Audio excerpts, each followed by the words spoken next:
আমন্ত্রণ জানাচ্ছি দেশ সন্ধ্যায়। আপনাদের সাথে আছে আমি সুরভি তরণী। আজকে আমরা দেশ সন্ধ্যায় কথা বলবো প্রধানমন্ত্রীর মালয়েশিয়া ও চীন সফর এবং শ্রমবাজার এই ইস্যুতে।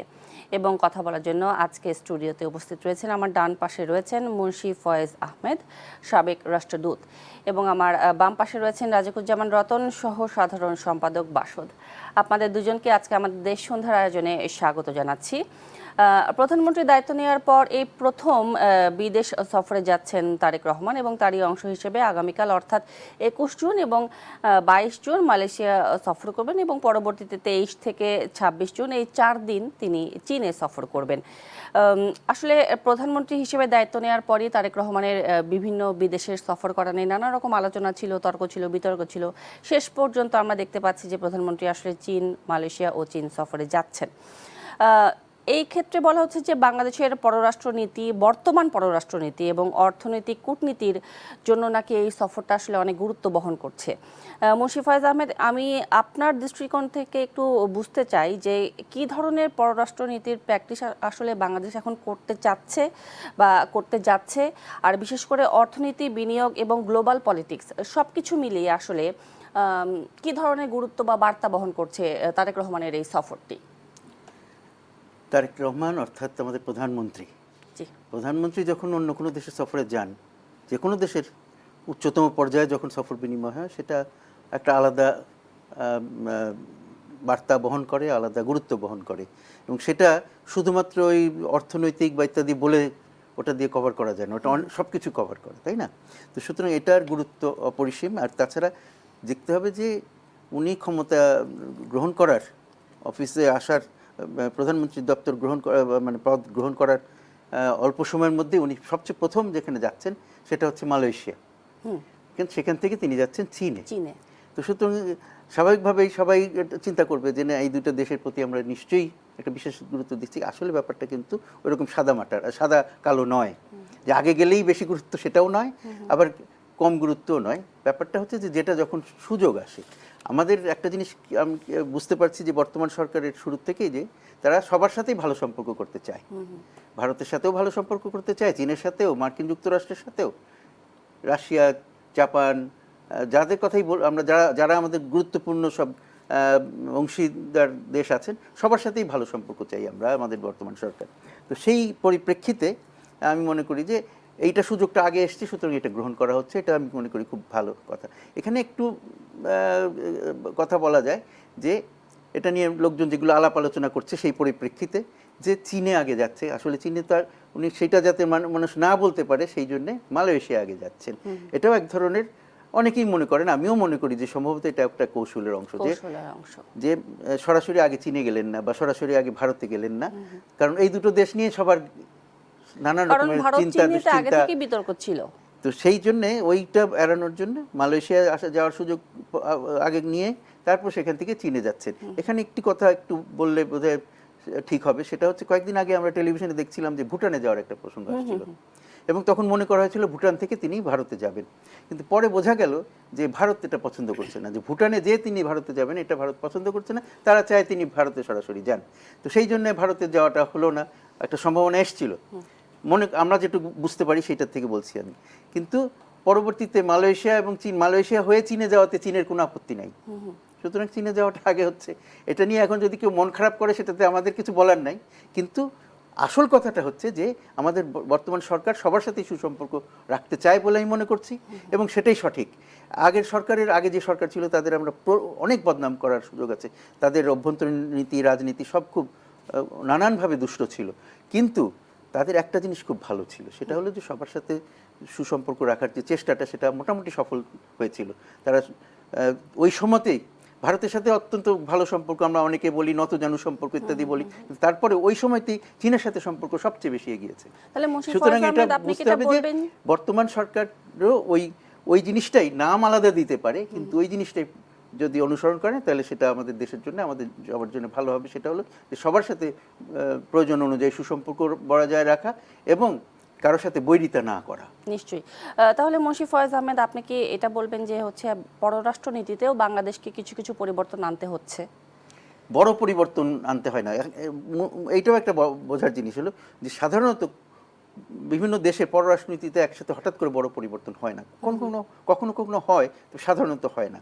তার কারণ হলো দেশের স্বার্থটা তো পরিবর্তন হয়ে যায় না, দেশের ইয়েগুলো পরিবর্তন হয়ে যায় না, অন্য দেশের সাথে আমাদের সম্পর্কের যে মূল বিষয়গুলো সেগুলো পরিবর্তন হয়ে যায় না। সুতরাং সেই সবের ভিত্তিতেই তো আমাদের সম্পর্কগুলো হয়। সুতরাং সম্পর্কটা খুব বেশি বড় রকমের পরিবর্তন হয়। কিছুটা হয়তো একদিকে গুরুত্ব বেশি, একটু আরেকদিকে কম, এটা মনে করে অনেকে। আমি মনে করি যে আমাদের সরকার সেভাবে চিন্তা করছে না। আমাদের সরকার চিন্তা করছে সবার সাথেই ভালো সম্পর্ক করার, যেখানে সুযোগ পাচ্ছে আগে সেখানে সেই সুযোগটা গ্রহণ করছে। জি, আসবো আবার আপনার কাছে মুন্সি ফয়েজ আহমেদ। এই পর্যায়ে রাজিকুজ্জামান রতন, আপনার কাছ থেকে একটু শুনতে চাই যে এই যে শ্রম বাজার আসছে এখানে এবং বলা হচ্ছে যে প্রাধান্য পাবে বিনিয়োগ, আসলে শ্রমবাজার এখানে এই সফরের জন্য কিভাবে গুরুত্বপূর্ণ হয়ে উঠলো? ধন্যবাদ। ফয়েজ ভাই একটা দারুণ বিষয় বলেছেন যে একটা পররাষ্ট্রনীতি অ্যাব্রাপ্ট চেঞ্জ হয় না।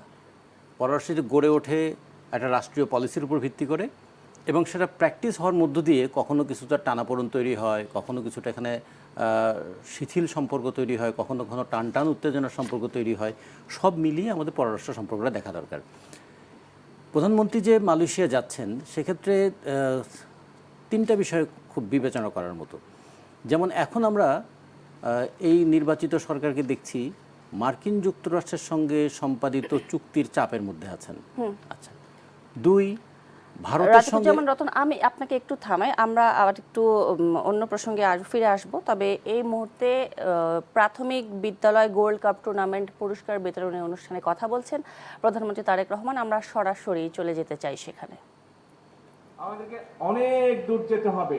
আমাদেরকে খেলাধুলার মাধ্যমে, যেমন দেখো ক্রিকেট দিয়ে এখন সারা বিশ্বে বাংলাদেশকে চেনে। ক্রিকেট আমাদের ক্রিকেট টিমকে চেনে এবং বাংলাদেশের ক্রিকেট টিমকে চিনে বলে সারা বিশ্বের মানুষ বাংলাদেশকেও চিনে। কাজেই শুধু ক্রিকেট দিয়ে নয়, ফুটবল দিয়ে আমাদেরকে চিনবে ইনশাআল্লাহ, সুইমিং দিয়ে আমাদেরকে চিনবে ইনশাআল্লাহ, হকি দিয়ে আমাদেরকে চিনবে ইনশাআল্লাহ, টেনিস দিয়ে আমাদেরকে চিনবে ইনশাআল্লাহ, সব রকম অন্যান্য খেলা দিয়েও বাংলাদেশকে তোমরা সারা বিশ্বে হচ্ছে বাংলাদেশের অ্যাম্বাসেডর হবে। তোমরা সারা বিশ্বে, এখানে যত ছোট বন্ধু তোমরা আছো, তোমাদের সারা দেশে যত বন্ধুরা আছে, তোমরা স্পোর্টস বলো, কালচার বলো, সবকিছুর ভিতর দিয়ে তোমাদেরকে বাংলাদেশকে এগিয়ে নিতে হবে, তোমাদেরকে বাংলাদেশকে গড়ে তুলতে হবে বাংলাদেশকে। এবং একটাই প্রতিজ্ঞা করতে হবে, আমরা যারা আছি তোমাদের বড়, আমরা বাংলাদেশকে যতটুকু এগিয়ে নিয়ে গেছি, আমাদের থেকে ডাবল ট্রিপল কোয়াড্রাপল তোমাদেরকে এগিয়ে নিয়ে যেতে বাংলাদেশকে। পারবে না?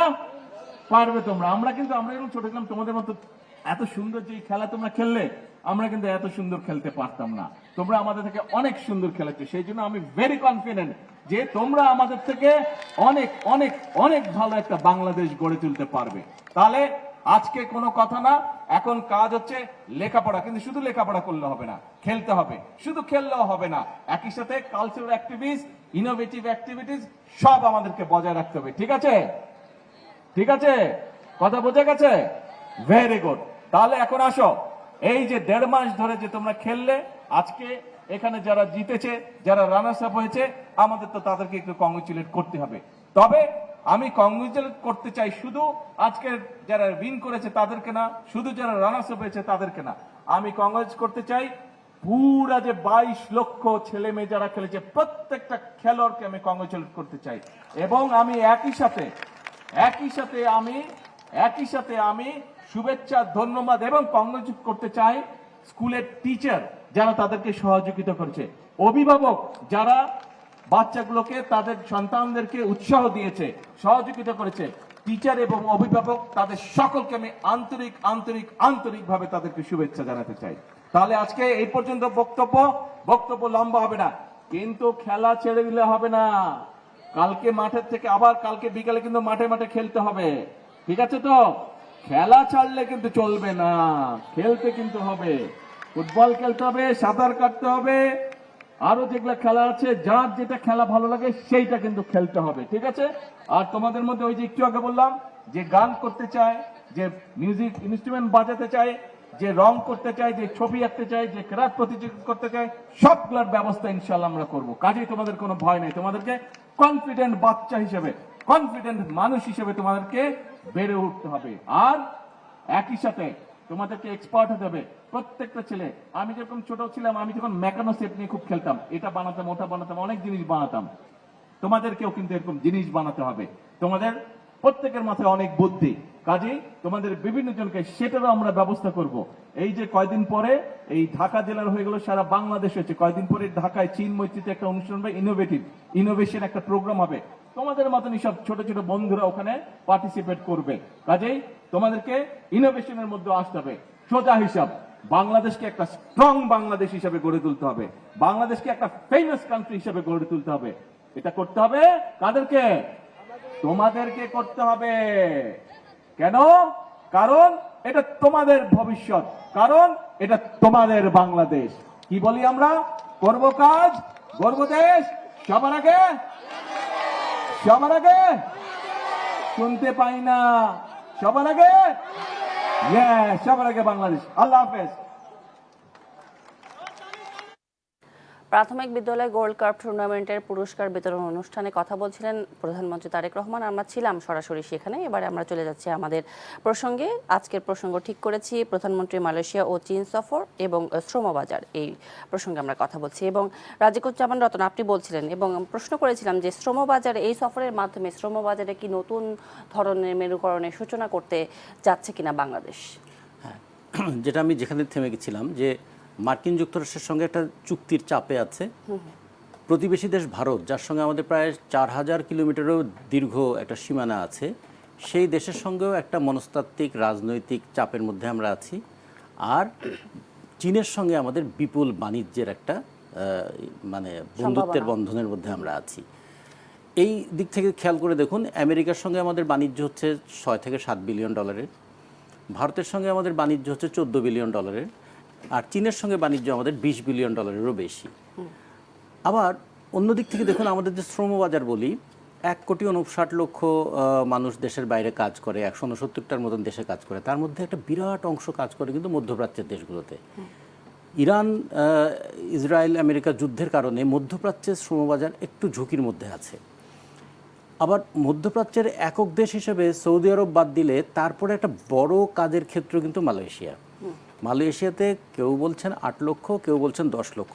এই যে গ্যাপটা 8 লক্ষ বা 10 লক্ষ থেকে বোঝা যায় যে আমাদের ডাটাবেসটা কত দুর্বল। 2 লক্ষ মানুষ কি এরকম গ্যাপের মধ্যে থাকতে পারে? তো এইরকম আমাদের সর্বোচ্চ ধরি 10 লক্ষ মানুষ, সর্বনিম্ন 8 লক্ষ মানুষ মালয়েশিয়া কাজ করছে। তারা যে কাজ করছে সেটা একক শ্রমবাজার হিসেবে কিন্তু অনেক বড়।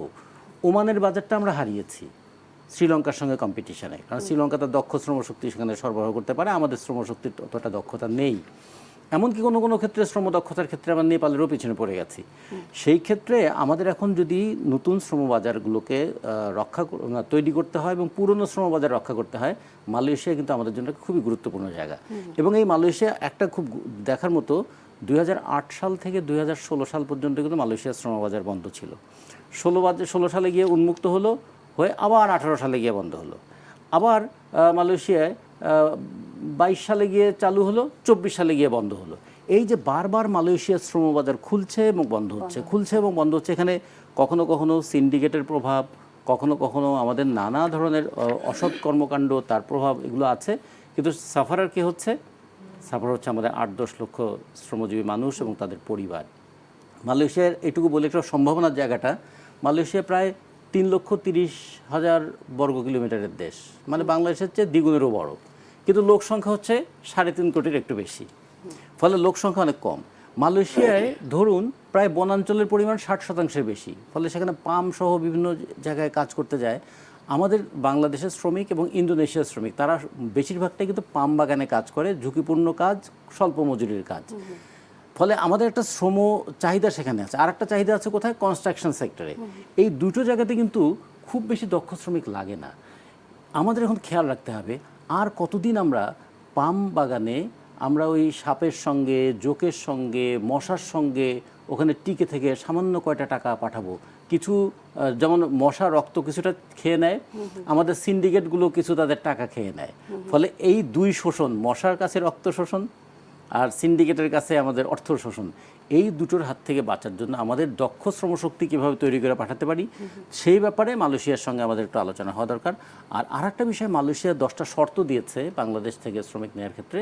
সেই 10টা শর্ত মেনে চলা আবার বাংলাদেশের যারা রিক্রুটিং এজেন্সি, প্রায় ধরেন 1700-1800 রিক্রুটিং এজেন্সি আছে, তারা যে পাঠায় তাদের অনেকের পক্ষে সেই শর্ত মানাটা খুব মুশকিল। যেমন সেখানে বলা হয়েছে যে অন্তত 3,000 শ্রমিক পাঠানোর দক্ষতা আছে কিনা, 10,000 স্কোয়ার ফিট জায়গা নিয়ে তার অফিস আছে কিনা, এবং তাদের নিজস্ব ট্রেনিং ইনস্টিটিউট আছে কিনা, এরকম অনেকগুলো শর্ত আছে।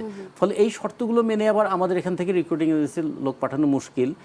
তাহলে কি হবে, যে আমরা কি ওই শ্রমবাজারটা হারাবো? অন্য কেউ কি এখানে ঢুকে যাবে? অথবা এখানেও কি সিন্ডিকেটের প্রভাব পড়বে?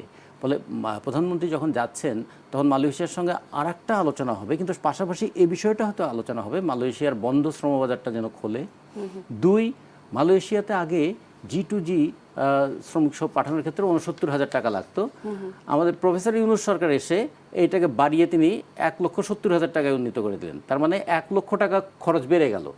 2 নম্বর যেটা হলো যে তিনি তার নিজের একটা রিক্রুটিং এজেন্সি তৈরি করে ফেললেন।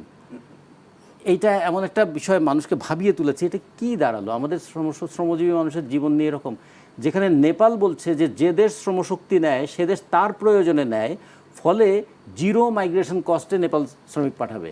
আমাদের শ্রমিকরা সরকারি হিসাবে 1,70,000, যেতে খরচ হয় 3 লক্ষ, 3.5 লক্ষ। ওই পাম বাগানে জঙ্গলের মধ্যে থেকে 18 মাস সময় লাগে শুধুমাত্র তার টাকা তুলতে। 2 বছরের কন্ট্রাক্টে যায়, 18 মাস চলে যায় তার টাকার খরচটা তুলতে, এবং যাওয়ার সময় টাকাতে দেয় একবারে, আর যখন দেশে টাকা পাঠায় তখন 10,000, 12,000 করে পাঠায়, টাকাটা কিন্তু খরচ হয়ে যায়। ফলে যখন সে রিটার্ন করার সময় আসে তখন দেখে তার তো টাকা ওঠে নাই, ফলে সে অবৈধ হয়ে যায়। সে বলে দেশে আর যাব না, কন্ট্রাক্ট শেষ, দেশে আসতে পারছে না, তখন বলছে যে অবৈধ শ্রমিক। ফলে মালয়েশিয়া একটা বিরাট অবৈধ বাংলাদেশি শ্রমিক আছে, যেটা মালয়েশিয়ার 2টো জায়গা, যদি মালয়েশিয়ার 13টা রাজ্য, 13টা রাজ্য, তার মধ্যে খুব গুরুত্বপূর্ণ যদি আমরা যদি কুয়ালালামপুরেও যদি দেখি, কুয়ালালামপুরের পাশেই একটা আছে বুকিত বিনতাং। সেখানে দেখলে হাজার হাজার বাংলাদেশি শ্রমিকরা, কনস্ট্রাকশন ওয়ার্কাররা, এবং তাদের অনেকেই কিন্তু এটা বলো আনডকুমেন্টেড। আবার ওইদিকে শালম নামে একটা জায়গা আছে, সেখানে আনডকুমেন্টেড। এগুলো কিন্তু খেয়াল রাখতে হবে যে আমাদের এই আনডকুমেন্টেড ওয়ার্কারদেরকে ডকুমেন্টেড করা, মালয়েশিয়া যাওয়ার ক্ষেত্রে এই মাইগ্রেশন কস্টটা কমানো, দালালদের হাত থেকে শ্রমজীবী থেকে রক্ষা করা, আর প্রয়োজনীয় দক্ষতার মানটা উন্নত করে সেখানে পাঠানো। কারণ মালয়েশিয়ায় কিন্তু সর্বনিম্ন মজুরি তারা ঠিক করেছে 1800 রিঙ্গিতের মতো। তার মানে যদি 30 টাকা 1 রিঙ্গিত হয়, তারা 54,000 টাকার মতো হয়। ফলে এটা বাংলাদেশি শ্রমিকদের জন্য কিন্তু একটু লুক্রেটিভ, যে একটু ভালো বেতনের চাকরিতে তারা যেতে পারবেন। কিন্তু যদি তার লাভের গুড় পিঁপড়াই খেয়ে ফেলে, যে টাকা তিনি রোজগার করবেন তার চেয়ে বেশি টাকা যদি তার খরচ হয়ে যায় যেতেই, তাহলে এই শ্রমিকদের জীবনের দুর্দশা কাটবে না। আমরা আশা করি এবার প্রধানমন্ত্রীর সফরের ক্ষেত্রে এই দিকটা গুরুত্ব পাবে, যে আমাদের একটা বিপুল শ্রমশক্তি সম্ভাবনা যেখানে আছে যাওয়ার, এবং যে শ্রমশক্তি ওখানে আটকে আছে, যারা আটকে আছে তাদের দুর্দশা লাঘব করা, আর যারা যেতে চায় তাদের পথটা সুগম করা, এই দুটোই যেন আলোচনার মধ্যে থাকে। আমাদের এই প্রত্যাশা থাকবে। রাজিকুজ্জামান রতন, আপনার বক্তব্য একদম পরিষ্কার। আমরা আসবো আবারও ফিরে আপনাদের দুজনের কাছে, তবে একটি বিরতির পরে ফিরতে চাই। দর্শক, দেশ সন্ধ্যা থেকে নিচ্ছে একটি বিরতি, সঙ্গে থাকবেন। আবারও স্বাগত জানাচ্ছি দেশ সন্ধ্যায়। আজকে আমরা কথা বলছি প্রধানমন্ত্রী মালয়েশিয়া সফর ও শ্রমবাজার এই প্রসঙ্গে, এবং এ পর্যায়ে মুন্সি ফয়েজ আহমেদ, আপনার কাছে জানতে চাই যে বলা হচ্ছে যে চীনের সঙ্গে প্রায় 14 থেকে 16টি সমঝোতা স্মারক স্বাক্ষরের প্রস্তুতি নেওয়া হচ্ছে, এবং যেটি রাজিকুজ্জামান রতন বলছিলেন যে আমরা ইতোমধ্যেই বেশ কয়েকটি শ্রমবাজার হারিয়েছি। সিন্ডিকেটের কথা বললেন উনি, খরচ বৃদ্ধির কথা বললেন, আবার কেউ কেউ নিজের রিক্রুটিং এজেন্সিও তৈরি করেছে, এইসব কথাও বললেন। এসব সমস্ত কিছু বিবেচনায় নিয়ে আপনার কি মনে হয় যে আসলে ওই যে শ্রমবাজারের নতুন যে মেরুকরণের সূচনার কথা বলা হচ্ছে, আমরা কি সেদিকে আগাচ্ছি কিনা? শ্রমবাজারে মেরুকরণ কথাটা আমি খুব ভালো পরিষ্কার বুঝতে পারলাম না। শ্রমবাজার আমাদের আছে, আমরা আরও থেকে বিস্তৃত করতে চাই, আরও বেশি বেশি জায়গায়, যেখানে আছে সেখানে আরও বেশি, যেটা রতন সাহেব বলছিলেন, আমাদের যে সুযোগগুলো আছে সেগুলোকে আরও বেশি বেশি গ্রহণ করার চেষ্টা করা। এবং সেই জন্য খুব দরকার উনি যে কথাটা বলেছেন যে আমাদের দক্ষ শ্রমিক তৈরি করা প্রয়োজন। এই অদক্ষ শ্রমিক দিয়ে আর কতদিন চলবে? তাতে সবখানেই লস, তাই না? যারা দক্ষ শ্রমিক যদি আমরা পাঠাতে পারি তাহলে সুযোগ আরও বৃদ্ধিও পাবে, আর তাতে যে তাদের মাধ্যমে যে অর্থ উপার্জন হবে সেটার পরিমাণও অনেক বেড়ে যাবে। তো সেইটা আমি মনে করি যে এটা মেরুকরণের ব্যাপার না। মালয়েশিয়া আগে থেকে নিচ্ছে, সেখানে সুযোগ আছে। সেখানে একটা বিশেষ কাজ, এক জিনিস কাজ করে, যে মালয়েশিয়াতে তো বিভিন্ন দেশ থেকে লোক কাজ করতে আসে, সেখানে একটা জিনিসকে তারা কিছুটা গুরুত্ব দেয়, যদিও সেটা প্রকাশ্যে বলা হয় না, সেটা হচ্ছে ধর্ম। আমাদের এখান থেকে গেলে তার সে বেশিরভাগই মুসলমান যায়, তাই না? ওখানে যে তাদের খাপ খাওয়ায় নিতে অনেক সহজ হয়, ওখানকার যে কালচার আছে, তাদের যে লিভিং স্টাইল আছে, সেটার সাথে খাপ খাইয়ে নিতে সহজ হয়। তো সেই জন্যে আমাদের একটা সুযোগ অন্য অনেকের চেয়ে আমাদের সেখানে একটা অ্যাডভান্টেজও আছে। তো সেইগুলোর জন্য কিন্তু এটা আমাদের তো মালয়েশিয়াতে আছে, অন্যান্য দেশেও আছে। সুতরাং মেরুকরণ বলতে আপনি কি বলছেন আমি খুব কিন্তু ভালো এখানে তো পরিষ্কার অনেক বুঝছি না। প্রকল্প নিয়েও কথাবার্তা সেটা চলে অন্য আসছে। জিনিস হচ্ছে, জি। সেটা হলো যে মালয়েশিয়া ইতিমধ্যেই বাংলাদেশে বেশ কিছু তার বিনিয়োগ আছে, জি। এবং সেই বিনিয়োগ যাতে আরো বাড়ায় সেগুলো আমরা ইয়ে করতে চাই, কারণ ওদের প্রয়োজন আর আমাদের প্রয়োজন, আমাদের লাইফস্টাইলের মধ্যে অনেক মিল আছে, ওই যে যেটা একটা বললাম ধর্মীয় ব্যাপারও আছে। জি। তো সেই সব কারণে একটা অ্যাডভান্টেজ আছে। বাংলাদেশে তারা আরো বেশি বিনিয়োগ যাতে করে, সেটার জন্য আমাদের নিশ্চয়ই আমাদের প্রধানমন্ত্রী ওখানে যে সেটা সেই প্রসঙ্গ তুলবেন এবং বলবেন, এবং এবং ওদের পক্ষ থেকেও সেরকমই ইঙ্গিত পাওয়া যাচ্ছে। তো এখানে আরও একটা জিনিস আছে যেটা আমরা এতক্ষণ আলোচনায় আসে না, সেটা হচ্ছে যে আমাদের অনেক শিক্ষার্থী ওখানে পড়ালেখা করতে যায় খুব বড় সংখ্যায়, এবং অনেক বাঙালি যাদের অনেক অর্থ আছে, যারা বিভিন্ন অবস্থার জন্য একটা প্রস্তুতি হিসেবে ওখানে একটা দ্বিতীয় বাড়িও করে রাখে, সেকেন্ড হোম প্রকল্প আছে তাদের, সেই জন্য অনেক বাংলাদেশি সেখানে যায়। তো সুতরাং এইসব নানান কারণে ওইখানে সুযোগ সুবিধা আছে বলে অনেকে যায়, এবং অনেকে থেকে যায় ওখানে বা লম্বা সময় থাকে। তারপরে ওখানে আমাদের বাঙালি শুধু যারা কাজ মানে শ্রমিক তাদের না, অন্যরাও আছে, সুতরাং সেটাও আমরা কি ব্যবহার করতে পারি। শ্রমিকদের সুবিধা বাড়ানোর কথা আসতেছে, তারা যাতে বঞ্চিত না হয়, সেখানে কি আমরা যে ওখানে যে বাঙালি অধিবাসী আরও আছেন তাদেরকে কি ব্যবহার করতে পারি, সেখানে একটা বিপদও আছে।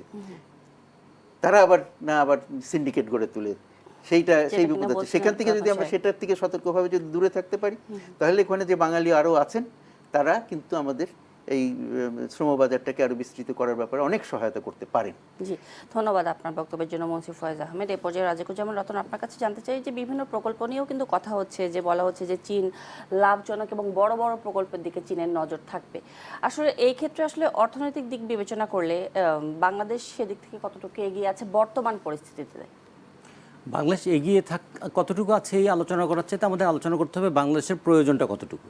যেমন ধরুন আমরা পদ্মা সেতু নিয়ে গর্ব করি, পদ্মা সেতুর সমস্ত কাজ তো করেছে চীনা প্রকৌশলীরা, চীনা বিশেষজ্ঞরা।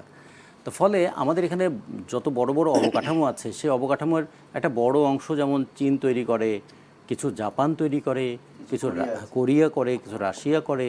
হ্যাঁ, তাহলে আমাদের এই জন্য সম্পর্কটা, ভারতও কিছু করে, ফলে কিছু কিন্তু আমাদের সম্পর্কের ক্ষেত্রে এইটা রাখতে হবে যেন আমরা কোনো একটা জায়গায় কনফাইন্ড হয়ে না পড়ি, কারোর উপরে বেশি, হ্যাঁ, কারোর উপর বেশি নির্ভরশীল না হই, আমরা ডিপেন্ডেন্টও যেন না হই, ডোমিনেটরও যেন না হই। আমাদের দুটো প্রবলেম আছে, কারোর উপর অতিরিক্ত নির্ভরশীল হয়ে পড়ি, কেউ কেউ অতিরিক্ত আমাদের উপর ভর করে।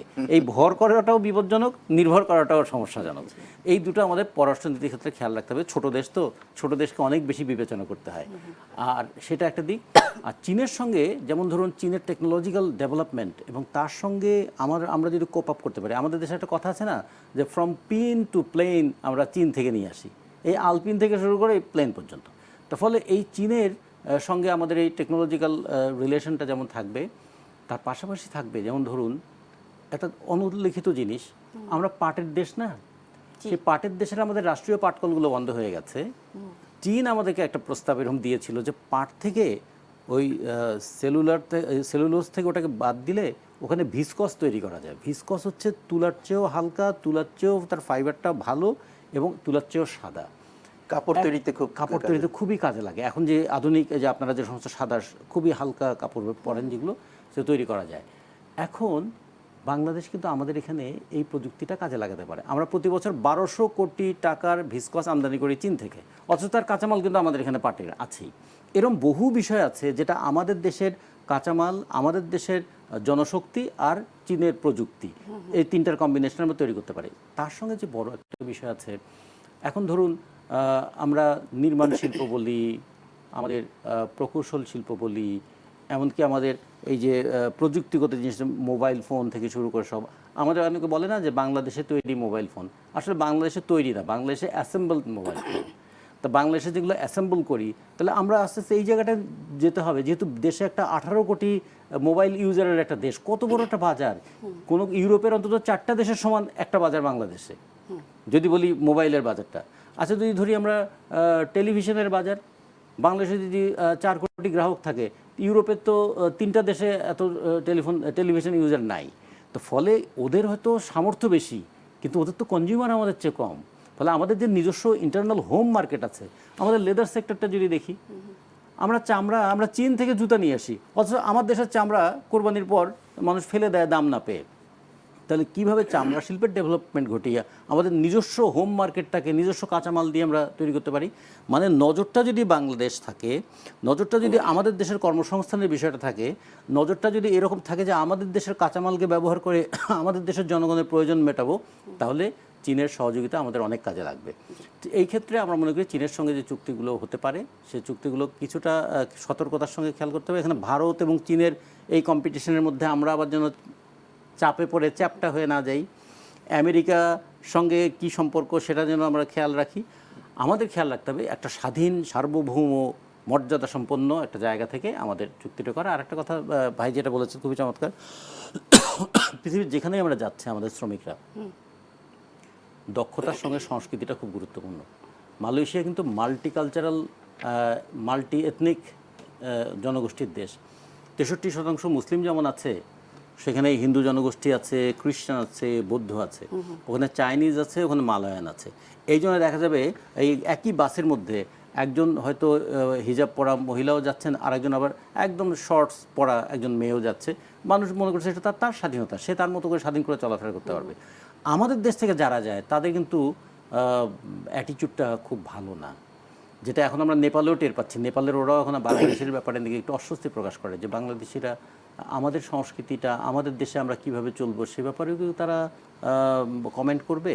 ফলে মালয়েশিয়া যখন যাবে তখন খেয়াল রাখতে হবে, প্রথমত প্রবাসী শ্রমিক হিসেবে যাচ্ছে, দ্বিতীয়ত ওইখানে সে পার্মানেন্ট হিসেবে যাচ্ছে না, ওখান থেকে হিসেবে ফিরে আসবে, তৃতীয়ত তার আচরণ কিন্তু ভবিষ্যতে শ্রমিক যাওয়ার ক্ষেত্রেও একটা ভূমিকা পালন করতে পারে। ফলে এই কালচারাল ওরিয়েন্টেশনটা খুব দরকার, যে আমি যেখানে যাচ্ছি সেখানে law of the land, culture of the land এবং তাদের যে দীর্ঘদিনের যে সংস্কৃতি বলি, খাদ্যাভ্যাস বলি যেগুলো আছে, সেগুলো আমি গ্রহণ করতে না পারি, অশ্রদ্ধা যেন না করি। আমার আচরণের মধ্য দিয়ে এমন কিছু যেন প্রমাণিত না হয় ওরা আবার মনে করে যে ভাই তোমরা আমার দেশে কাজ করতে আসছো, আবার এত বেশি এরকম করছো কেন। এইটাও আমাদের কিছু মাথায় রেখে সরকারকে এগোতে হবে। ধন্যবাদ আপনার বক্তব্যের জন্য। আমরা আসবো আবারও, তবে একটি বিরতির পরে ফিরে আসতে চাই।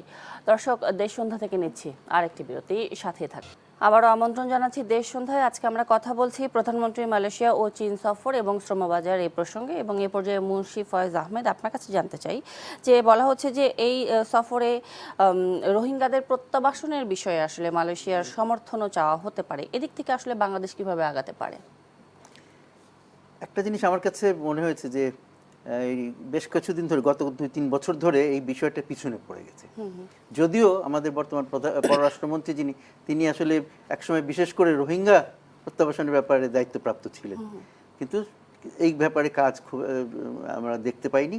এবং সেটা যদি আবার তারা নতুন করে শুরু করতে পারেন তো নিশ্চয়ই একটা সুখবর হবে, কারণ এটা একটা বড় একটা ড্রেইন হয়ে আছে আমাদের অর্থনীতির উপরে। হ্যাঁ, তাদের জন্য কষ্টের, আমাদের জন্যও কষ্টের। সুতরাং এটার একটা সমাধান দরকার, এবং সবাই আমরা জানি যে সমাধানটা কি। যেখান থেকে এসছে সেখানে তাদের ফিরে যেতে হবে। তো সেই জিনিসটার কিভাবে সহজ করা যায় সেই জন্য চেষ্টা করতে হবে। সেখানে মালয়েশিয়ার সমর্থন তো নিশ্চয়ই, এটা আগের থেকেই আছে। মালয়েশিয়া আমাদেরকে এ ব্যাপারে আমাদের পক্ষে সমর্থন জানিয়েছে বিভিন্ন সময়, কিন্তু যেটা দরকার সেটা হলো চীনের আরো বেশি গুরুত্বপূর্ণ ভূমিকা পালন করা। চীন কিন্তু এখানের মধ্যে অলরেডি জড়িত আছে। আমাদের যখন মিয়ানমারের সাথে এই ব্যাপারে আলাপ হয় তখন কিন্তু চীন সেটাকে ফ্যাসিলিটেট করার চেষ্টা করেছে বিভিন্ন সময়। তারা বিভিন্নভাবে দুই পক্ষকে এগিয়ে দিয়েছে কথাবার্তা বলার জন্য, কিন্তু তাদের মিয়ানমারের সাথে একটা বিশেষ সম্পর্ক আছে।